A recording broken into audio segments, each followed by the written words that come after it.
The day before yesterday, I did one of the dopest things I've done since I started doing social media. Let's talk about it. 3 weeks ago, I did an appearance on Good Morning America. It was in New York.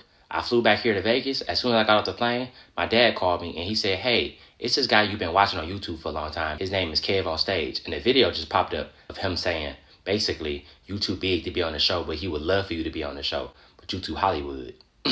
I laughed and I told my dad, that's dope, because I've been a huge fan of Kev On Stage since I was like 18, and he knew that. I told my dad I was going to reach out to Kev, and I hung up the phone, and crazy enough, 30 minutes later, I was scrolling on my For You page, and I saw this video. You be all right.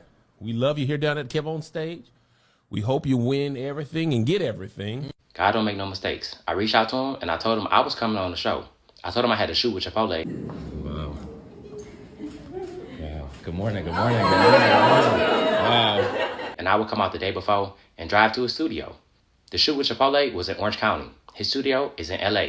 It's like an hour and 30 minutes away from each other. He was like, bro, that's going to be a lot. I told him I'm a dog. So I rented a car and I drove out there. It was one of the best decisions I've made in a long time. We sat and talked for 2 hours and 30 minutes. I was able to tell my whole life story from the beginning to now with no interruptions. They let me talk. They let me express myself. I cried a few times. I just had a ball. I had a blast, and I'm forever appreciative and forever grateful. The full video is up right now on their page, but I'm going to show you a clip of one of my favorite moments. Again, I'm forever appreciative, forever grateful. God bless you. Have an amazing day.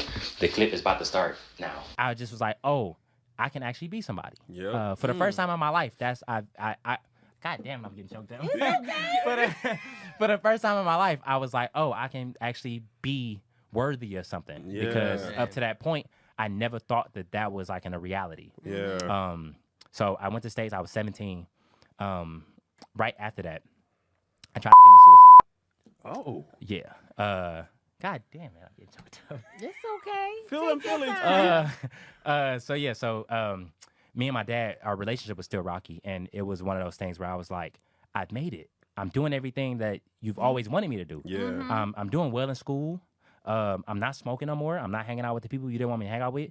I went to States. I was like, oh, I done made it in life. Yeah. But he still saw me as like the fuck up Keith. Right. Like, I know you're doing well now, but what happens when you're not doing well, basically? So we ended up getting into it real bad one day. I went in the backyard. I told the story on TikTok, but I never went in detail. Yeah. I won't go full detail, but I went in the backyard and I had a bunch of neckties, old neckties that he had like a collection of. And I tied him up. He had like a patio he had built that was attached to the garage. It was like 2 wood planks that went up, and it was a wood plank that went across. I grabbed the cooler. I jumped on top of the cooler, tied the ties up, tied it around my neck, and I jumped off. He walked outside, and he thought I was playing. But at this point, I was completely losing oxygen. He grabbed me off of the cooler, and he was still mad at me because he thought I was playing. He thought I was doing it for attention.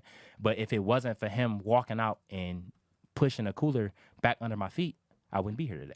Wow. So he took me off the ties, and he started talking to me, and it started to hit him when he saw my eyes, because my eyes were red. Oh yeah. Like it was there at that point. Yeah.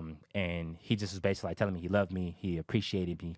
I never heard him say those things. God damn it. Listen, I'm getting emotional Yeah, too. God damn it, my bad. Jesus. But as an adult, I understand it was because I was a fuck up.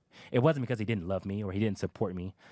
He was just so tired of seeing me ruin my life for no reason, basically. Yeah.